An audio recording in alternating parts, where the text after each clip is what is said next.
What's up, Liberty Lacrosse fans? My name is Hayden Robertson, and today I'm joined by the ever so amazing Patrick Strawn, and we are here to recap the previous weekend for the Liberty Flames and also preview their upcoming matchup this weekend against Clemson. And Pat, back on Friday, the Flames took on George Washington on a chilly evening. They ultimately saw an 18-2 win.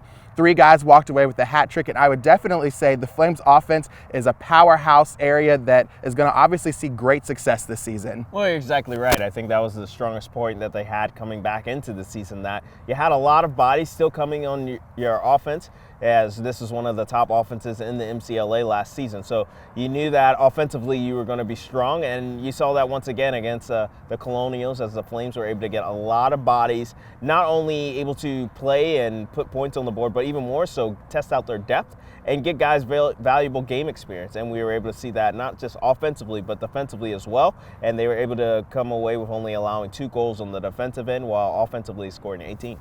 Well, before we move on, a big congratulations to Coach Kyle McQuillan for receiving his 100th victory as head coach for the Liberty Flames. We're so thankful to have you here. But moving into Sunday, the Flames took on big powerhouse team, the West Virginia Mountaineers. It was obviously a much faster paced game. The Flames, of course, walked away with a 15-10 victory and a clinched spot in the playoffs at the SELC playoffs later in April. But obviously, I want to talk about the Flames defense. They've obviously got some great areas that they need to work on, and guys need to step up and kind of get into a better groove.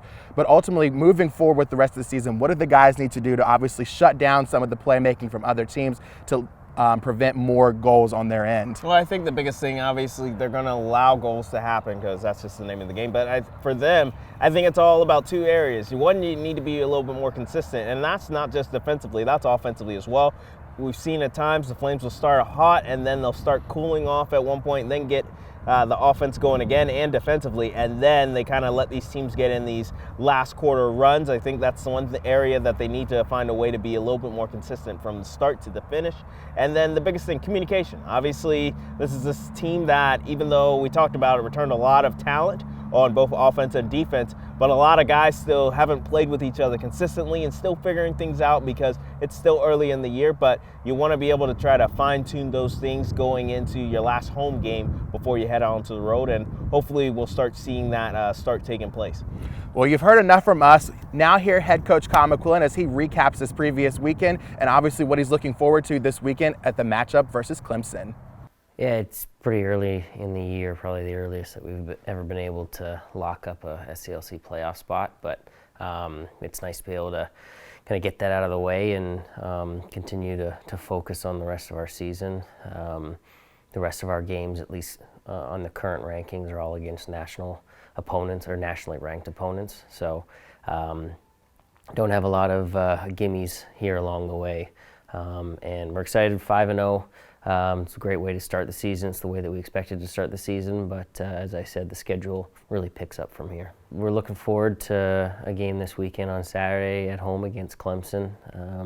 Had a flurry of home games in the last 2 weeks with 2 both on Friday and Sunday the last 2 weeks. So being able to just focus on Clemson on the Saturday is giving us a little bit of a boost, and we're excited about the opportunity. Clemson's had a successful season so far, and I think that like us, their season is just getting started, but I think they've probably been tested a little bit more than we have. They've gone out west and have played a handful more games, so we're looking forward to the opportunity.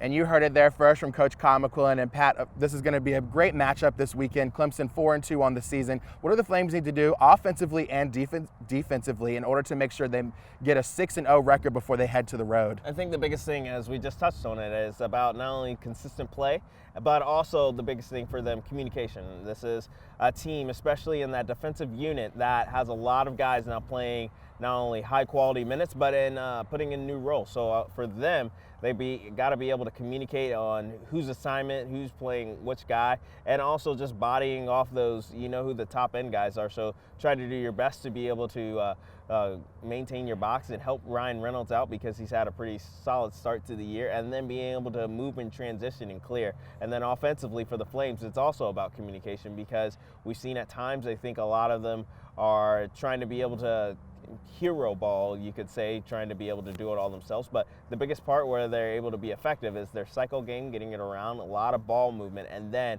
kind of catch and release. So hopefully we'll start seeing that, because you want to be able to fine-tune those habits here now in your last home game before you head out on the road, because the season's kind of amping up for them, as every team they play now this season is going to be ranked. Well, Pat, thank you so much for your insight, and always a pleasure standing here next to you talking about the Liberty men's lacrosse team. Follow the Liberty men's lacrosse team on Twitter and Instagram for live updates for their broadcast. The broadcast will be airing this Saturday at 2 o'clock. And as always, follow Liberty Club Sports on all of our different social media platforms. Wrapping everything up, that's Patrick Strawn, and I'm Hayden Robertson. See you guys soon.